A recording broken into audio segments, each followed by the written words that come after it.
Hey, how's it going, everybody? So today I'm looking at the Polychrome DSP by McRocklin, and my initial impression is that it's very well coded, and the latency in your hands is very nice and realistic. It feels like a real amp. Like I think they pretty much achieved the latency response with this, and it feels like a real amp. So I commend them for that aspect, and the coding is extremely modern and smart, but I will say though that the layout is a little bit not daunting, but just kind of confusing and strange at first because you just look at it and like A1, B1, C1 for the like it doesn't mean anything. Like these are strange ways of doing it. It's kind of like an engineer designed this or something versus like a guitarist, because it should be named like Mesa or PV or Orange versus C1. You don't know what you're getting into sonically, so that's awkward. And they put in this whole section I don't need. So there's a lot of stuff with this amp sim that's designed for a particular type of guitarist, but I think what they should do is have another version for metal guys that it's just straightforward on one page, like one page meaning like just like this and that's it, and it has like a picture of an amp with the EQ, the gain, the low cut, high cut, and a post EQ and compressor. That's it. And just on one page, and have the cab IRs and 5 different versions, 5 different amps, 5 different cab IRs, and then have the ability to import your own. And that would be a huge improvement for metal guys. That would really catch on, I think, because the actual coding of this is brilliant. The way it responds in your hand is really smart. So, but yeah, I'll just give you just demonstration of how it sounds. There's 4 different high gain amps that it comes with.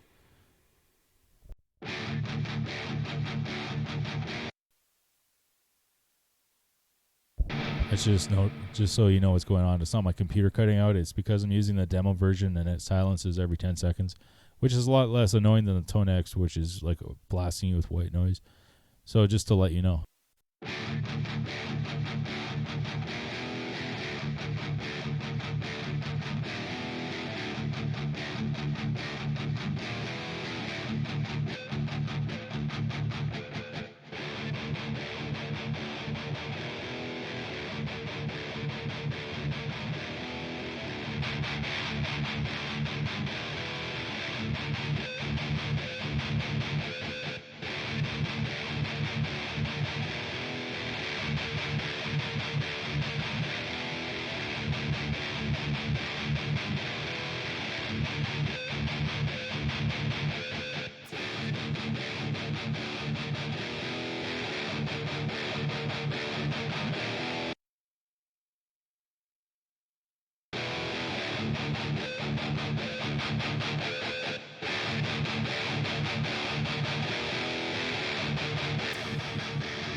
So the thing I like about it as well is like the way that these knobs respond. It's super smooth, and the mid range is kind of strange the way it responds. Though it's almost like it's in reverse sometimes, but the actual response of the knobs is very smooth and realistic, and there's no glitching or anything weird going on. They've really mastered the coding behind the scenes here. It's the engine of this app is really, really good. But yeah, the sound is pretty awesome. But compared to the TSE X50, it's still like not. It's not quite what I like. This is more of the punchiness that I like.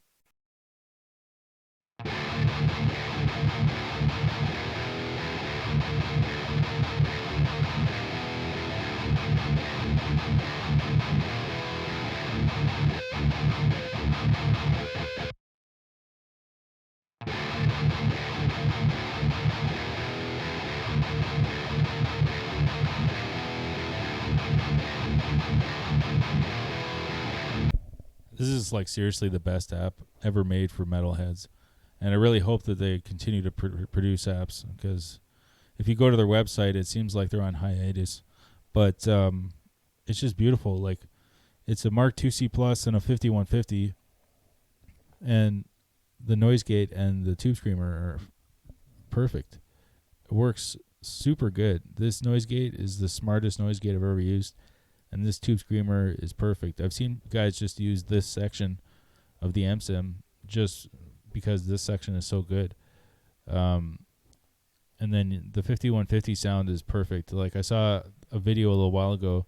This guy made a really nice video of a dozen different 5150 amp sims, and this one was the winner. Again, like, you can just hear it right away. It's just exactly like a 5150 SAG does, and when it chugs. And the Mark II C Plus add-on is really great.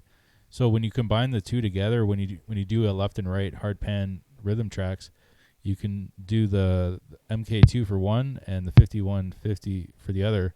So you get the best of both worlds in terms of the way that it chugs, because it just adds more definition to the chug and also like fills it in with the fatness of the 5150. So it's a beautiful little app, and the IRs that come with it is almost as good as the rest of it. Like, that's pretty much the best aspect, is the Ryan Harvey IR. It just makes everything sound so huge and fat. So yeah, it's a perfect app for metalheads because you get to the point and it's just nice to look at. It's nice on the eyes. This is kind of cluttery, and it's like, if you're going to be using something all day, you want it to look really nice, and this is a little bit hard on the eyes, I have to say. So it's a little bit technical, and it kind of puts you in this technical, nerdy mindset, versus this kind of puts you in a musical mindset.